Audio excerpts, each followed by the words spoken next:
été décidé de mettre fin à cette situation et d'y mettre fin par le meilleur des moyens, c'est-à-dire en créant un service spécialisé de ces archives de l'ancien protectorat français.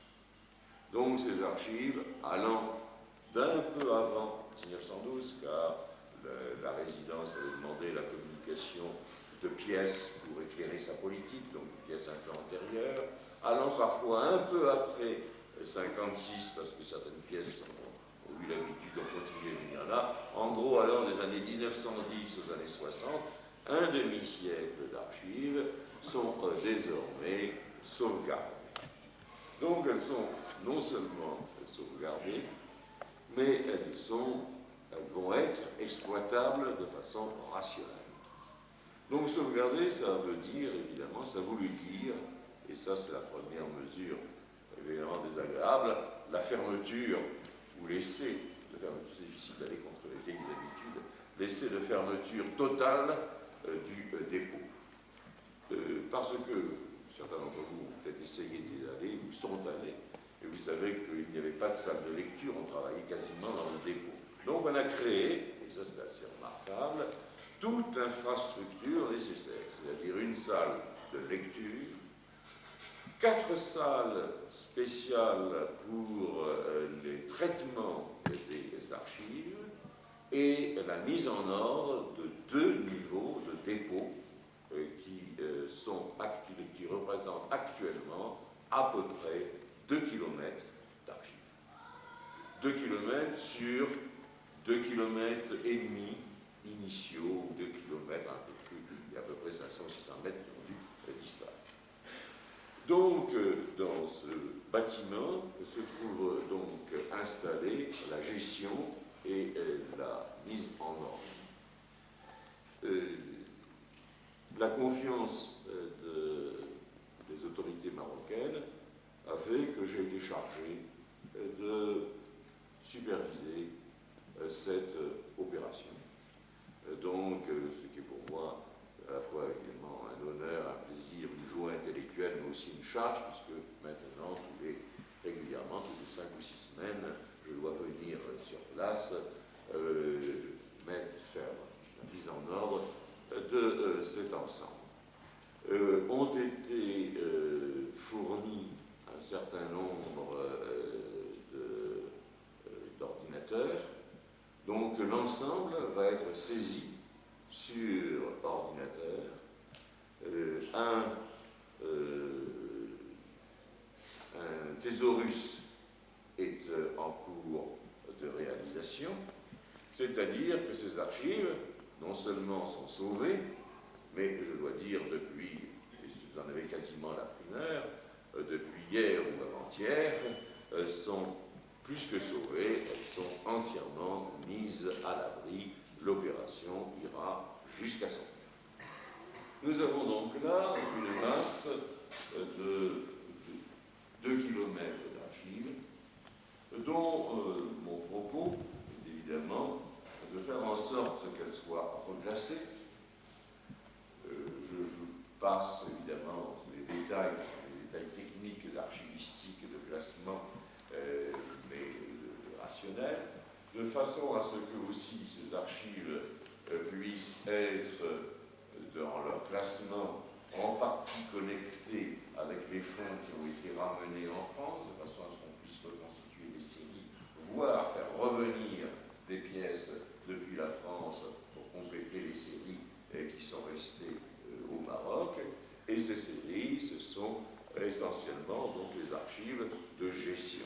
Les archives qui sont très riches, puisque elles comprennent, donc je vous l'ai dit, 2 km, et elles sont très inégalement fournies.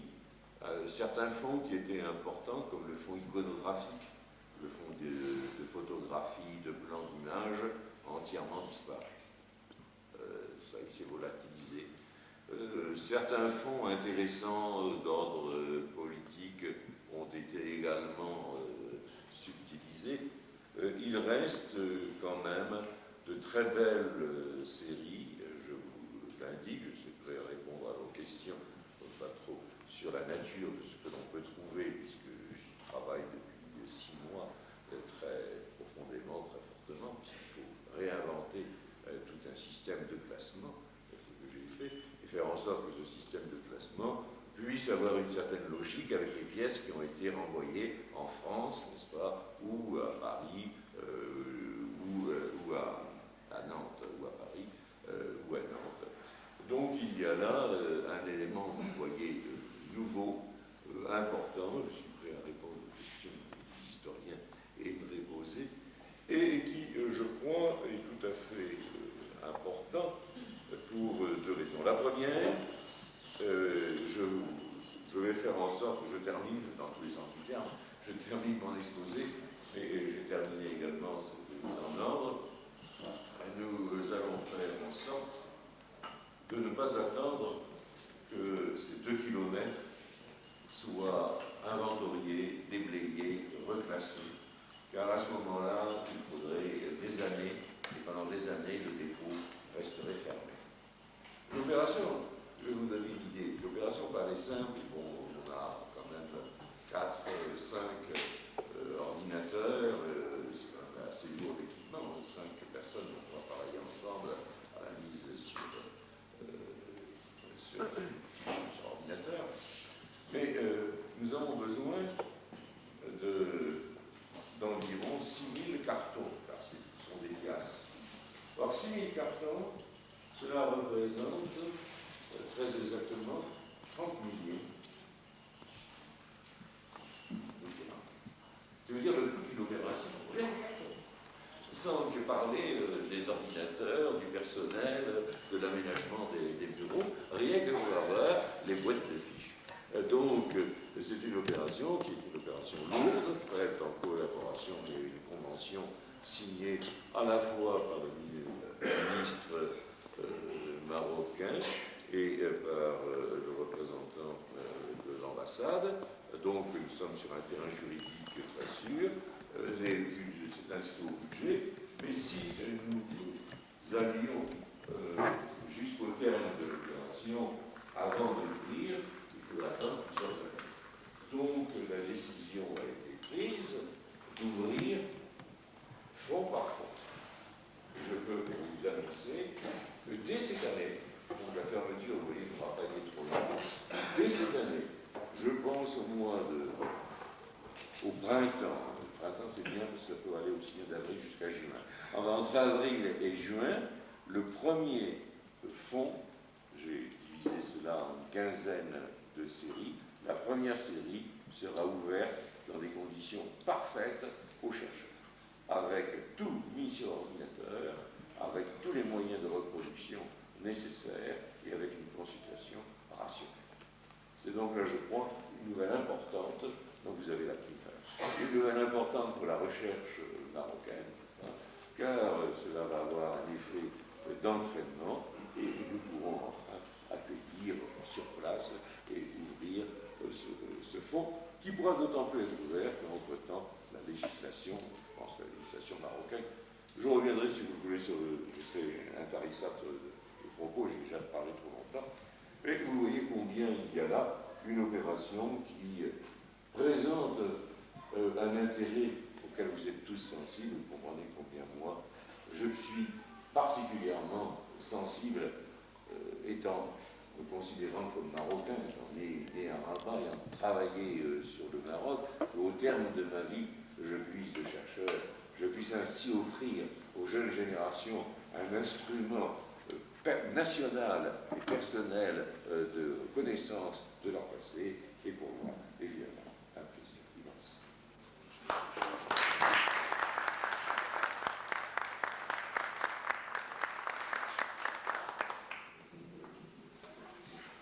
Avant de commencer les questions, je voudrais d'abord remercier le professeur Liège pour sa présentation, sur les nouvelles perspectives de source française de l'histoire du Maroc. J'espère que lorsqu'il finira sa mission à la Bibliothèque générale de Rabat, qu'il sera chargé d'une autre mission à la Bibliothèque générale de Tétouan. c'est centenaire. Parce que il nous a exposé le problème des sources en France, d'abord les sources marocaines, les sources françaises de l'histoire du Maroc en France, et ensuite il nous a donné les dernières nouvelles sur les développements de l'état des sources marocaines au Maroc, surtout à Rabat. Mais je crois que le problème est un problème national, dans le sens que dans la plupart des villes marocaines, le problème des sources historiques est très très grave. Par exemple, nous avons des bibliothèques de manuscrits comme la bibliothèque de Beni Youssef à Marrakech, la bibliothèque d'El Karaouil, la bibliothèque générale de Tétouan et beaucoup d'autres bibliothèques dans lesquelles l'état des manuscrits est vraiment déplorable. Il y a beaucoup à faire. Mais je crois que nous devons essayer de poser un certain nombre de questions, parce qu'en critiquant l'état actuel de la documentation au Maroc, ça reflète le fait que nous sommes conscients de la gravité du problème, ce qui veut dire que nous avons commencé à chercher des solutions. Et ici, à Tétouan, il y a la Bibliothèque générale de Tétouan qui est la deuxième, essayer de poser un certain nombre de questions, parce qu'en critiquant l'état actuel de la documentation au Maroc, ça reflète le fait que nous sommes conscients de la gravité du problème, ce qui veut dire que nous avons commencé à chercher des solutions. Et ici, à Tétouan, il y a la Bibliothèque générale de Tétouan qui est la deuxième au Maroc, qui, elle, n'a pas de statut légal non plus. Et il y a aussi un certain nombre très important de bibliothèques privées dans la ville. Et il y a, dans le cadre de l'association Tétouan Asmir, nous sommes en train de créer aussi un centre de documentation avec l'ENS de Tétouan. Et nous allons commencer parmi autre chose avec la réalisation d'un projet qui consiste dans la création d'un réseau informatique et catalogue des bibliothèques privées de Tétouan. Et je crois que nous avons partagé beaucoup d'impressions avec le professeur Miège, qui nous encourage à nous orienter vers cette direction, parce que pour tout historien sérieux, le problème de la documentation, c'est la plus importante. Et j'aimerais constater que le professeur Miège, je suis d'accord avec lui que beaucoup d'historiens prennent comme prétexte idéologique, c'est-à-dire ils prennent l'idéologie comme un prétexte pour camoufler leur faiblesse historique, parce qu'un bon historien est un bon historien qui parle en français, en espagnol, en arabe. Un bon historien est un bon historien, et point final, un mauvais historien, il peut se camoufler dans l'idéologie, mais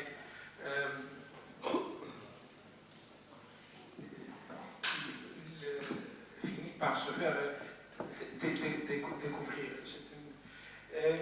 J'aimerais aussi parler d'un point qui m'a frappé dans la conférence du professeur Miège, c'est que les documents sont surtout des documents, c'est-à-dire une source pour écrire l'histoire.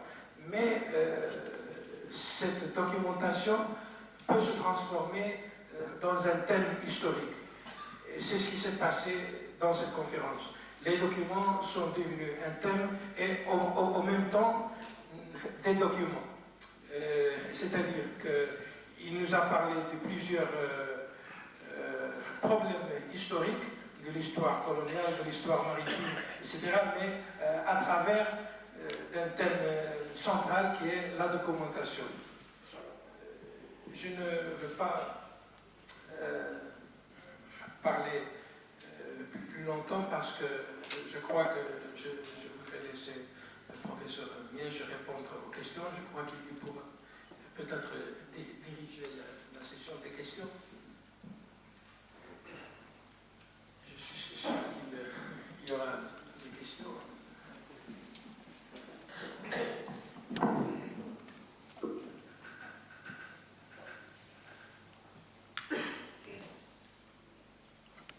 Je me posais la question, puisqu'il y a eu transfert d'archives, documents de l'époque du protectorat au Maroc vers la France. Dans l'état actuel, vous êtes en train d'aménager un fonds marocain qui est resté au Maroc. Et comment on pourrait envisager l'exploitation ou l'utilisation de cette autre partie de ces archives qui sont restées en France, depuis le Maroc? D'abord, il ne faut pas qu'il y ait d'ambiguïté. Je suis, si vous voulez, chargé de mission. Ces archives sont des archives propriété marocaine. Donc, ce ne sont pas, comme on pourrait le dire pour schématiser, les archives françaises du Maroc. Il n'y a pas d'archives françaises du Maroc. Ce sont des archives chérifiennes, des archives marocaines, n'est-ce pas, datant de l'époque du protectorat, et donc qui représentent 45 ou 50 ans d'histoire du pays. Ça, c'est donc un élément essentiel. Alors, excusez-moi, la suite de... L'exploitation, l'utilisation qu'on peut faire de l'autre partie qui reste en France. Alors, l'utilisation, vous avez tout à fait raison, excusez-moi, voilà, l'utilisation que l'on peut faire, elle est simple et compliquée. Premièrement, l'utilisation que l'on peut faire de ce qui est en France est entièrement libre. Donc, il faut aller dans un dépôt français et c'est ouvert à tout le monde, à toute personne ayant une carte d'identité, quelle que soit sa nature.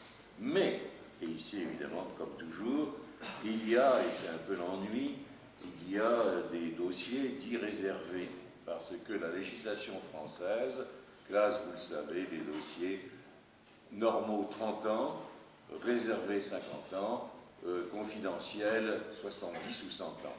Et ça, c'est laissé, c'est une règle française, une règle même internationale, c'est laissé en grande partie au choix du conservateur, qui est maître de son dépôt.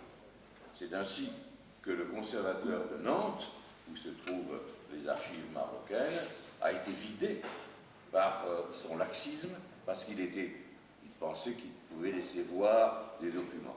De certains documents qu'il a laissés voir, mauvais usage aurait été fait, et on a nommé dans ce dépôt, qui est devenu un des plus grands de France, quelqu'un qui sortait de l'école des chartes et que l'on tenait bien en main et qui applique un règlement extrêmement strict, n'est-ce pas, de consultation. Donc la consultation en France est tout à fait libre, ça c'est le premier point. Alors deuxièmement, si vous voulez, pour le Maroc, il n'y a pas, et c'est là le gros problème que nous espérons faire déboucher grâce à cette opération, il n'y a pas au Maroc de législation d'archives. Et c'est ça qu'il y a évidemment de surprenant, et je me permettrai de dire, généralement pas de jugement, d'un peu scandaleux qu'il n'y ait pas de législation d'archives. Le Maroc vit sur un daïr qui date, j'ai un peu trop de mémoire maintenant, je suis fatigué, mais un daïr qui date de 1927. Et c'est ce daïr qui est peut-être, à ma connaissance, le daïr le plus court, j'ai vu beaucoup de daïrs, le daïr le plus court qui soit. Et ce daïr signale qu'il sera créé un service des archives qui recevra des documents ayant plus de 10 ans d'âge. Point final. C'est sur ça que vous vivez au point de vue archive. C'est donc quelque chose qui ne peut pas, évidemment, qui ne pouvait pas perdurer. Vous voyez. Donc, ça, c'est... Alors, pour compléter je ne voudrais pas refaire une conférence, un exposé, pour compléter votre question, Il a été envisagé, mais c'est envisagé de façon extrêmement prudente. Et on a raison d'être prudent. Il a été envisagé des échanges ou des déplacements, c'est-à-dire que les archives qui ont été indûment transportées en France réintègrent le Maroc. Et que, j'allais dire dans l'autre sens, mais en même temps ça ne se passera pas. Et il n'y a pas d'archives à récupérer. Mais cela a été prévu, puisqu'il y a quelques archives dont même les archivistes français ne savent pas trop. Moi, j'en ai retrouvé la source parce que je suis historien, non pas archiviste. Eux, ils ont à gérer, c'est normal, leur dépôt. Donc, certaines pièces reviendront. Je vais vous donner un exemple. Actuellement, tous les dossiers de l'enseignement public des fonctionnaires français sont à Rabat. Et tous les dossiers de l'enseignement public marocain sont à Nantes. C'est le paradoxe, vous voyez. Donc, manifestement, il faudra qu'il y ait, mais avec prudence. Et la règle est que maintenant, on ne fait plus beaucoup, presque plus, de transfert de pièces, mais on transfère évidemment des photocopies ou des microfilms que l'on fera pour compléter les séries qui font défaut à Rabat. Une des séries les plus riches, celle que j'ai mise en chantier, celle sur laquelle je pourrais travailler donc, le plus rapidement, c'est la série concernant les municipalités.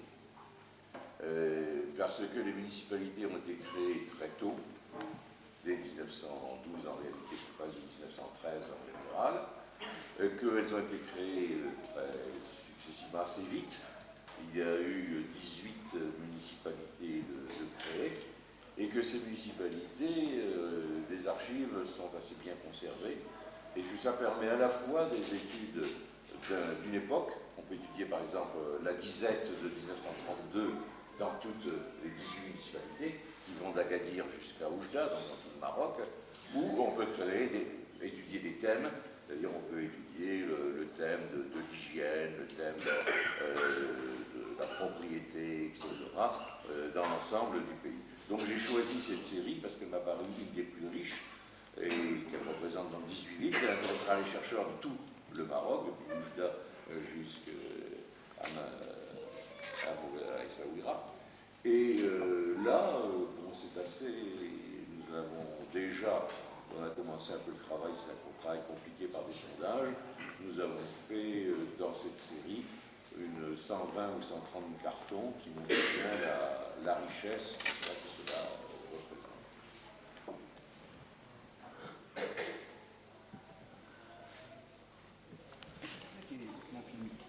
Comment ? Cinématographique. Non, alors là, c'est ce que je disais un petit peu. Tout ce qui était film, photographie, carte postale, a pratiquement disparu. Et ça, ça a disparu de façon désagréable, si vous voulez, parce que ça a disparu par larcin pour être plus ou moins revendu pour des collections. Alors il reste quelques débris, mais c'est infime par rapport à ce qu'il y avait autrefois. Par contre, si vous vous intéressez à ça, à Nantes se trouve le fonds cinématographique et photographique de la résidence générale. Donc le service photographique de la résidence, qui est très, je signale, qui est un fonds très riche, qui fait autour de 6000 photographies, et qui a été fait systématiquement. Pour ceux d'entre vous qui feraient des études ou qui auraient un intérêt, c'est ainsi par exemple que le même endroit de Rabat a été photographié quasiment tous les ans à des années d'intervalle. Alors on voit très bien le développement de la ville. Pour Ifrane, c'est la même chose. On a très bien Ifrane n'étant rien du tout, et puis Ifrane dans les années 50-55. Là, vous avez, ça va être mon rôle un peu de liaison, vous avez un bon catalogue qui vient de sortir à Nantes sur le fonds iconographique marocain, avec d'ailleurs un très beau lapsus, une très belle erreur, comme quoi, et une très belle photographie du maréchal Lyoté, avec avec 4 officiers, 4 personnes autour de lui. Et il y a marqué les 3 beaux-fils et le fils de Lyautey. Or, tout le monde sait que Lyautey, de par ses mœurs même, peut difficilement être père, et qu'en réalité, ce n'est pas son fils, mais son beau-fils, c'est le fils qu'il avait. Et donc, il y a la fille de Lyautey, tous les historiens pourront dire qu'ils ont vu la photographie du fils de Lyautey, ce qui est une grande nouveauté dans l'histoire.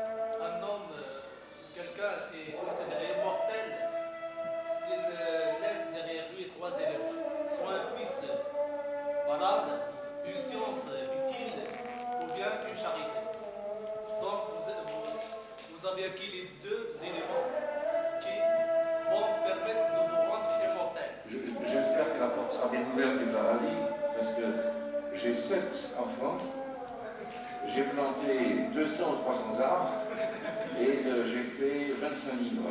Alors je crois qu'elle a quand même devra avoir un petit passe-droit pour la porte, pour la centralité peut-être. Donc, tout simplement une petite question. Est-ce que le classement de ces archives, est-ce qu'elle est faite selon les personnalités, selon la chronologie, ou bien selon les thèmes? Non. Alors, vous avez cette question très, très pertinente. Nous, le classement de ces archives se fait suivant les règles internationales de classement des archives. C'est-à-dire qu'une pièce doit être ramenée à l'organe émetteur, à l'organe producteur de la pièce. Donc, vous faites un organigramme, c'est ça qui est compliqué, un organigramme de l'administration et vous réunissez les pièces qui sont issues des mêmes branches maîtresses, des mêmes branches ou des mêmes rameaux. Donc vous avez ici, n'est-ce pas, une règle très stricte que nous appliquons, qui est la règle de l'origine administrative de la pièce. Alors, c'est particulièrement difficile pour le baroque, puisque cette administration néo-chérifienne, il y a d'abord qu'un tronc, et puis ensuite il y a des branches au fur et à mesure que l'administration se complique, et puis en plus ensuite des branches adventices, et puis ensuite des rameaux, puis ensuite des feuilles. Donc j'ai recréé, je vais vous le montrer, l'organigramme successif de toute l'administration marocaine, de façon à ce que le classement soit parfaitement logique, en fonction des principes archivistiques. Mais je tiens compte, je fais moi-même des prêches à ma doctrine ou à la doctrine, je tiens compte de la nécessité d'avoir des séries qui ne soient pas des séries éthiques, maigres comme tout, parce que comme il y a eu des disparitions, etc., je ne peux pas avoir une série et mobiliser une lettre de série pour 3 ou 4 dossiers. Donc je rapproche le dossier, en toute histoire est compliquée.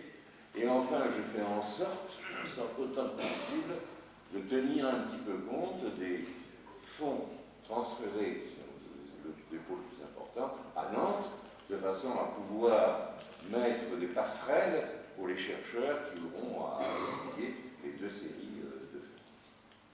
Donc c'est assez compliqué comme tâche. C'est un arbre. On fait l'arbre généalogique, si vous voulez, du fond, depuis le service central. Alors c'est comme toujours un jour, le service central se magnifie au fur et à mesure que l'administration foisonne. Je tiens tout d'abord, monsieur, je vous remercie sur le texte que vous posez. Je pense qu'en tant que géographe, je ne suis pas bien placé pour poser des questions dans le domaine de l'archive concernant l'histoire, mais je voudrais seulement savoir une chose, c'est que quand on parle des archives marocaines, pendant la période des protectorats, on comprend bien sûr qu'il y avait, pendant cette époque, il y avait 2 zones. Il y avait l'ex-zone française et l'ex-zone allemande. Donc quand on parle de ces archives, est-ce qu'il y a par exemple une documentation qui concerne cette frange septentrionale qui est le Maroc du Nord pendant cette période? Parce que là, si on compare les archives françaises aux archives espagnoles, on constate qu'il y a un déséquilibre quantitatif et un déséquilibre qualitatif à ce niveau. Donc, est-ce qu'il y a une documentation qui concerne cette zone pendant cette période? Alors, je répondrai tout de suite positivement, et je m'excuserai parce que c'était un des points que j'avais noté dans mon propos, et vous savez que je n'aime pas lire, j'aime bien parler librement, et comme je suis un peu fatigué, ça m'a échappé. Donc, il y a énormément de choses concernant la zone, ce qu'on appelle la zone nord.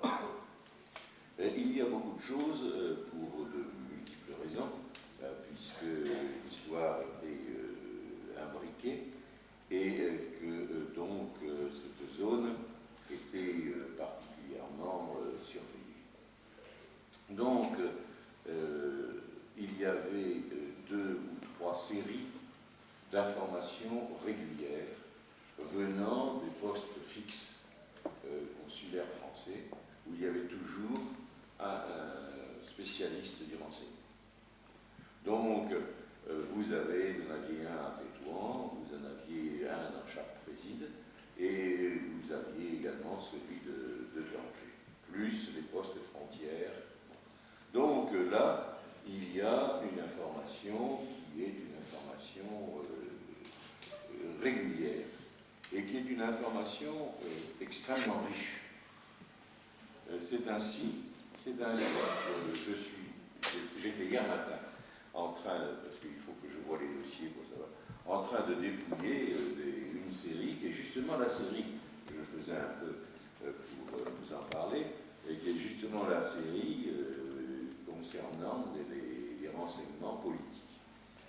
Eh bien, il y a un bulletin politique au sens général, qui est transmis à la résidence et aux hauts fonctionnaires, donc c'est ce qu'on appelle les documents semi-secrets et confidentiels. Ils sont tamponnés chacun, il n'y a que 12 destinataires pour tout le Maroc, ça. Et concernant donc la zone du Nord. Eh bien, ces renseignements sont fournis pratiquement ou tous les jours ou tous les 2 jours. Et des différents postes, c'est-à-dire que vous avez là une masse au jour le jour, n'est-ce pas, d'informations, et d'informations qui sont fournies par des informateurs rétribués, notamment un fichier qui est très bien tenu des anciens soldats qui provenaient de la zone nord, dans le soldat d'armée française, un fichier bien tenu des notables qui trafiquent avec l'Oranie ou avec Tanger, qui sont autant d'informateurs des services français. Et vous avez donc un bulletin quasi quotidien en disant donc les nouvelles. Mais ça va très loin dans l'information. C'est variable suivant les jours. Mais certains jours, vous avez 3 ou 4 pages sur la zone nord, et avec des détails extrêmement précis sur, je l'ai là quelque part dans les papiers, je vous le montrerai, sur les fiches. Ce sont donc une sorte de fiches où il y a mouvement des personnalités. Alors on dit monsieur Untel est allé rencontrer nuitamment monsieur Untel, etc. Personnalité, où il y a les renseignements économiques sur les récoltes notamment, sur les prix. Ça c'est extrêmement intéressant. Vous avez des mercuriales sur les prix et sur l'opinion publique. Alors pour les prix par exemple, là je m'amusais à dépouiller l'année 1938, qui est une année sensible dans le mouvement nationaliste, dans le recrutement. Eh bien il y a des hausses de prix, des mécontentements, et vous avez donc là des mercuriales, des listes de prix hebdomadaires qui sont données sur notamment les produits de base. Donc à partir de là, pour la zone nord, c'est d'un extrême intérêt. Il est possible même que j'en ai quelques-uns là. C'est fait fait systématiquement, vous voyez. Et alors le déplacement des personnalités, il y a même l'analyse de certains articles de la presse locale, de la presse du Nord. Donc je pense que pour l'ex-zone Nord, pour le nord du Maroc, vous avez là une source qui sera très, très importante, parce qu'il n'y a pas intérêt à masquer la réalité, au contraire, on colle au plus près de la réalité.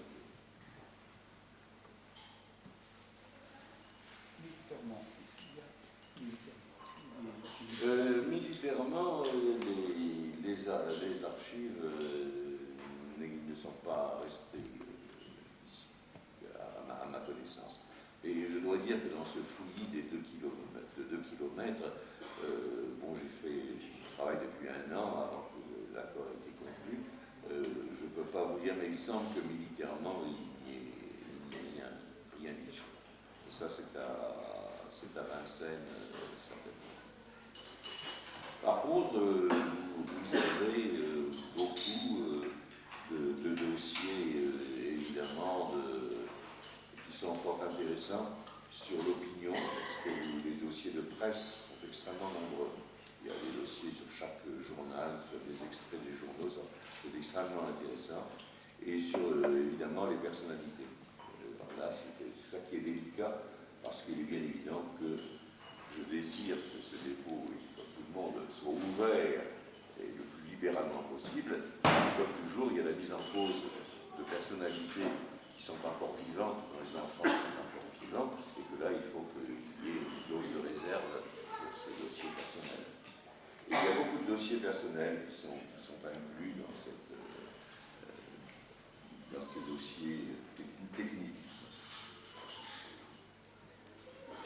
Mais le fonds peut-être le plus riche est celui des municipalités.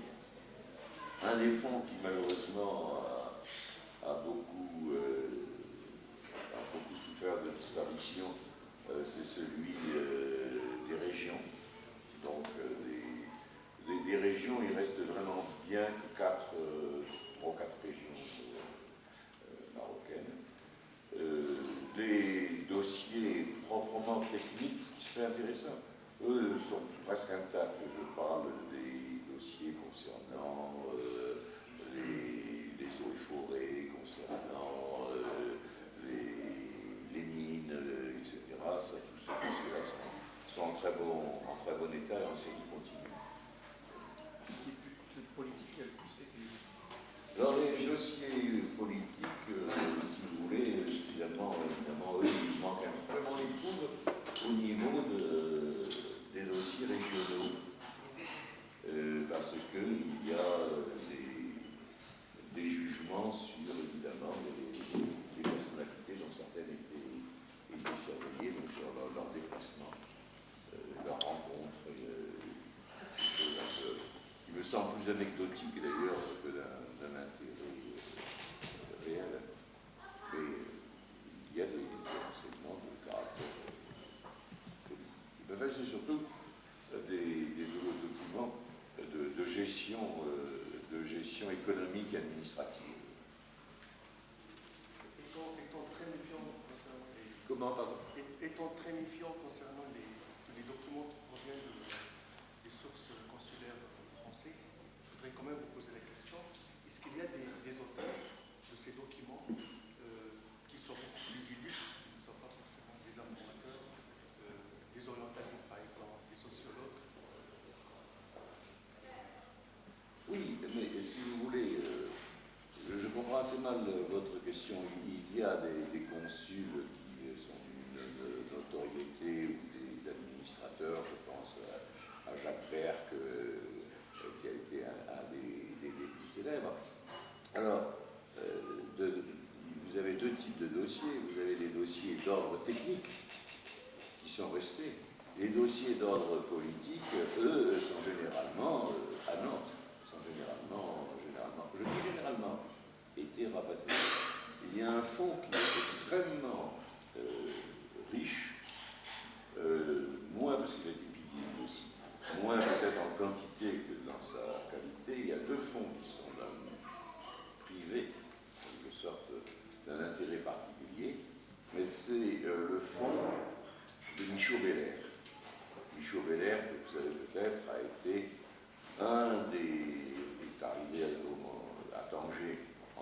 1788. Et Michaud Beller arrivé à Tanger en 1888, a appris l'arabe, etc. Connaissait bien le pays, était intelligent. Il s'est installé à Aqsa, à Kébir, à Aqsa, où il a monté, il a été nommé agent consulaire, et puis il a fini par être conseiller, il a été plutôt le directeur, un des directeurs de la mission scientifique française créée à Tanger en 1904 pour la pénétration pacifique. Donc là, il a été chargé de recherche, et ensuite, il a été contrôleur, et puis est devenu conseiller du gouvernement pour les affaires marocaines, les affaires indigènes ou chrétiennes. Et il connaissait donc parfaitement le pays, parlait parfaitement l'arabe, et a beaucoup écrit, et a laissé beaucoup de manuscrits non publiables à l'époque et non publiés qui sont dans ce fonds. Donc là, vous avez des manuscrits absolument remarquables, n'est-ce pas, de Michaud Beller.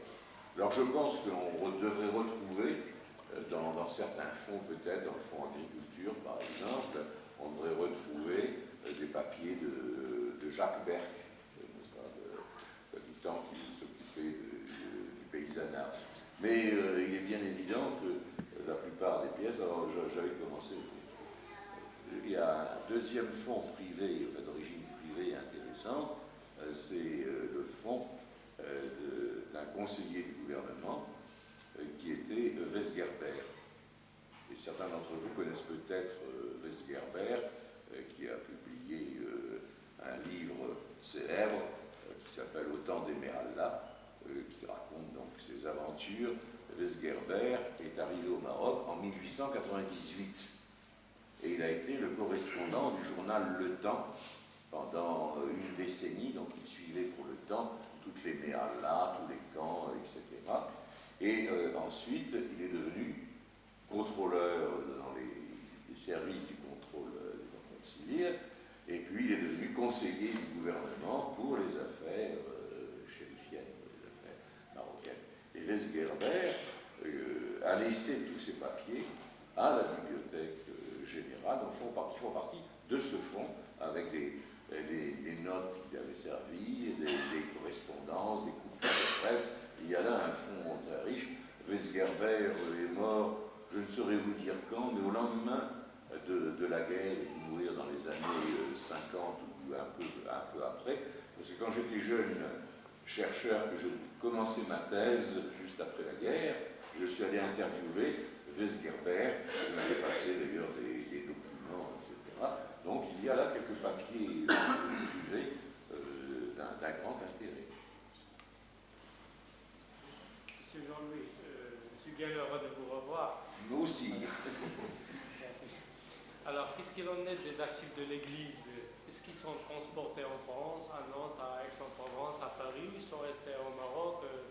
Vous n'en avez pas parlé?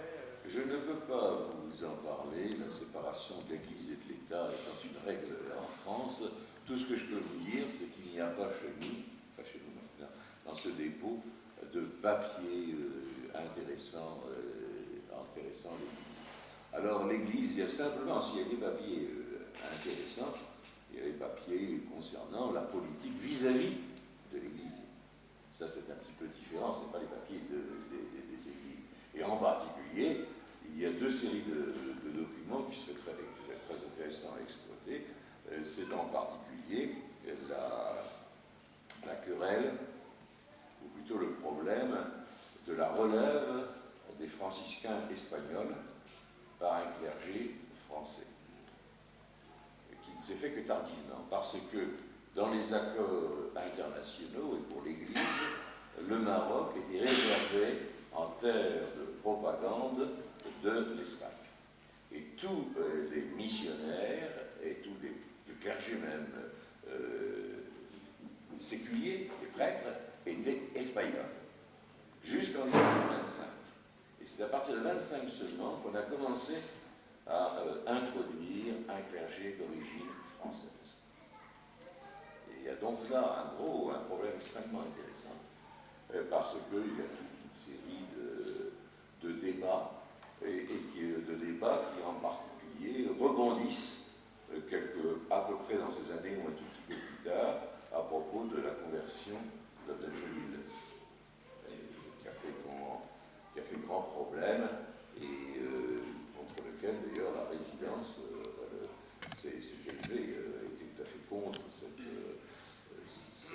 l'exploitation de la conversion de Rajanil au christianisme. Mais sur ce domaine, c'est assez pauvre. Ce que vous trouverez là surtout, c'est ce qui touche les services administratifs qu'on appelait néo-chérifiens. Donc vous avez la direction de l'agriculture, la direction des eaux et forêts, la direction des mines, etc. Tout ce qui est à connotation politique est déjà beaucoup moins important, sauf au niveau des régions, sauf au niveau des chefs de région.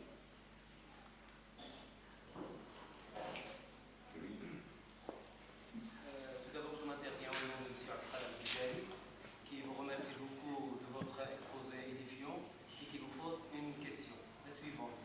Est-ce que par la découverte de ces nouvelles sources concernant l'histoire du Maroc, est-ce qu'on peut s'attendre à des révélations, à des vérités qui contribueront à la métamorphose, aux transformations de notre histoire contemporaine? Votre question est pertinente.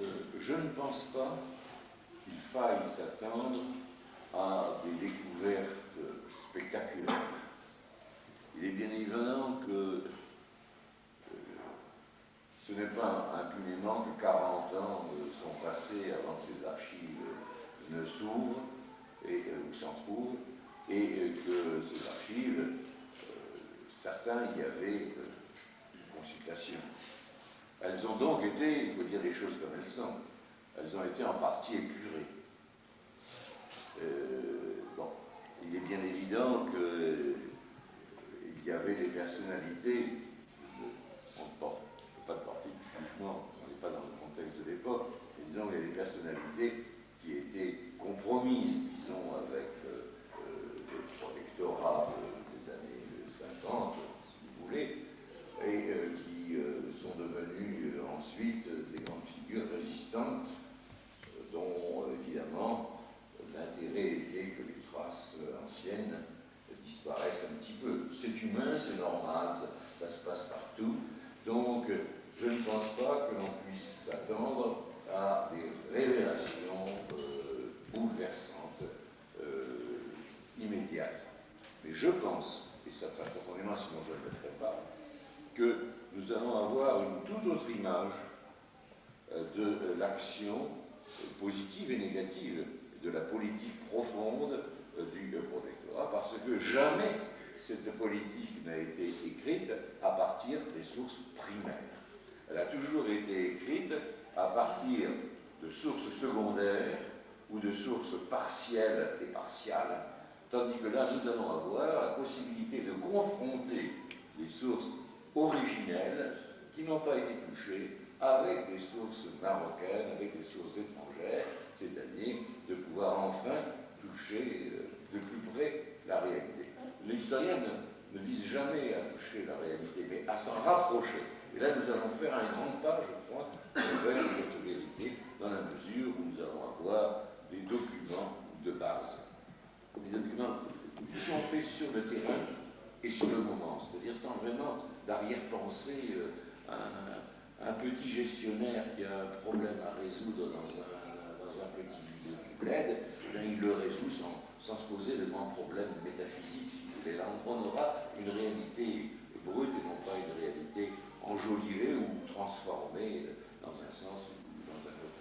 C'est dans cette mesure que je crois que l'histoire va en être quand même en partie transformée par ces accumulations de nuances.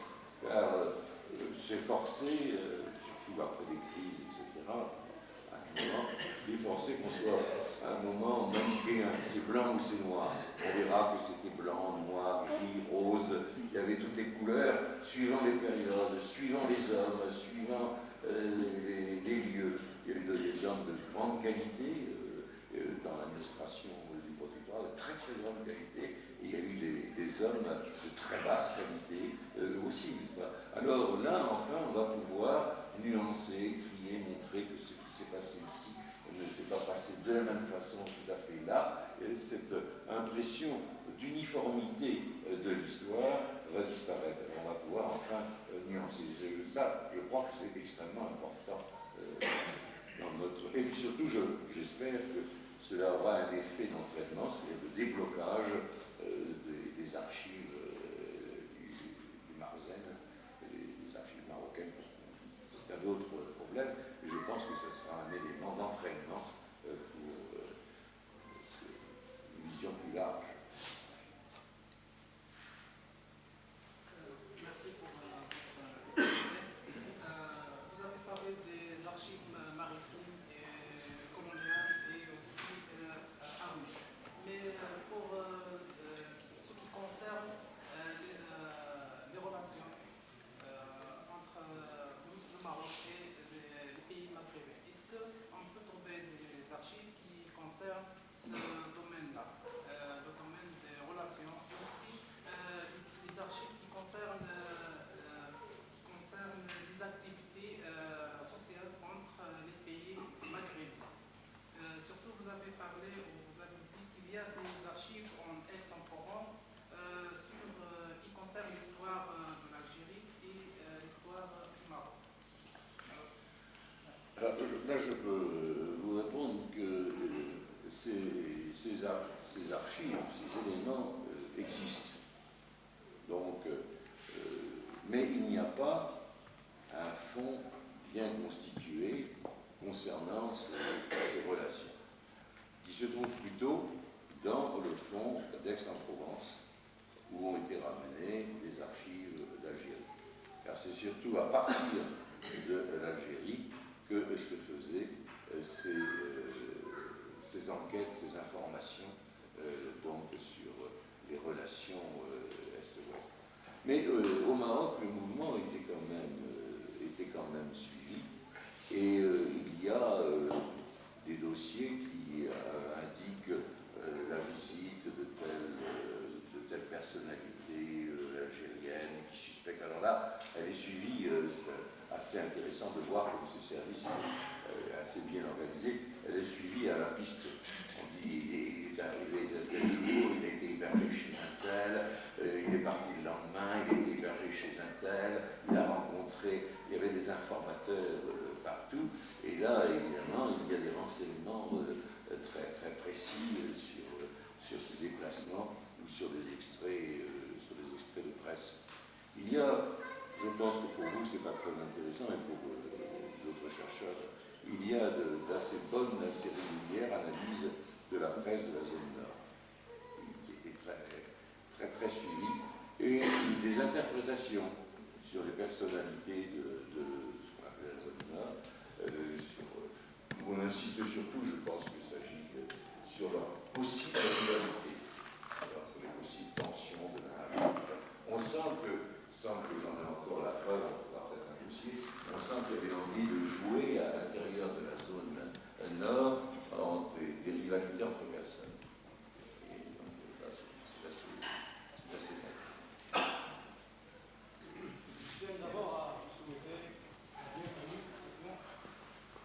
et secondo, je peux vous féliciter pour le magnifique travail que vous êtes en train de réaliser, qui va permettre de donner vraiment plus de continuité à l'histoire du Maroc. Vous avez mentionné que dès 1956, il y a eu un partage des archives entre la France et le Maroc. Les 2 tiers concernant les archives que vous avez nommées souveraineté sont allés en France, tandis que le 1 tiers de ces archives dites de gestion sont restés au Maroc. Vous avez signalé aussi que vous êtes dû obligé, lors de votre travail sur les archives de gestion ici au Maroc, de les contraster avec les archives se trouvant en France, dites de souveraineté. Alors ma question est la suivante. Est-il possible ou faisable maintenant, 40 ans après 1956, de récupérer les archives de souveraineté, vu l'incontestable intérêt pour nos chercheurs et pour l'histoire du Maroc en général? Je peux vous répondre catégoriquement, non. Là, ça c'est catégorique. Ces archives sont considérées comme patrimoine français est considérée comme telle, incessible. Voilà. Ça, c'est extrêmement net. J'ai ici le protectorat du Maroc, j'ai ici l'inventaire, bref, de Nantes, n'est-ce pas, qui pourrait intéresser certains d'entre vous, mais c'est considéré comme des archives françaises. De même que désormais, je l'indique alors au passage, les archives qui sont ici sont des archives marocaines, quelle qu'en soit l'origine à partir du moment où le partage a été fait. Alors ce qui est possible, c'est évidemment des accords limités qui ont été faits avec d'autres pays, mais qu'on a de moins en moins tendance à accepter, des accords limités d'échange de pièces qui auraient été dans le partage, puisqu'il s'agit d'un acte diplomatique signé entre le gouvernement marocain devenu indépendant et le gouvernement français, dont le partage aurait été mal, donc les deux parties reconnaissent par négociation qu'ici il y a eu un partage mal fait et que ce lot doit retourner dans tel ou tel pays. C'est de plus en plus difficile et de plus en plus douteux. À ma connaissance, un des seuls mouvements qui a été fait dans ce sens et a été fait en faveur de l'Algérie il y a quelques années, il y a déjà 10 ans, et c'était des archives qui étaient antérieures à 1830. C'était des archives algériennes de 1827 à 1830.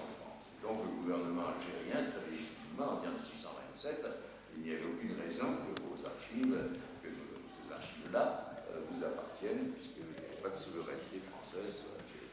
Il y a eu restitution après microfilmage.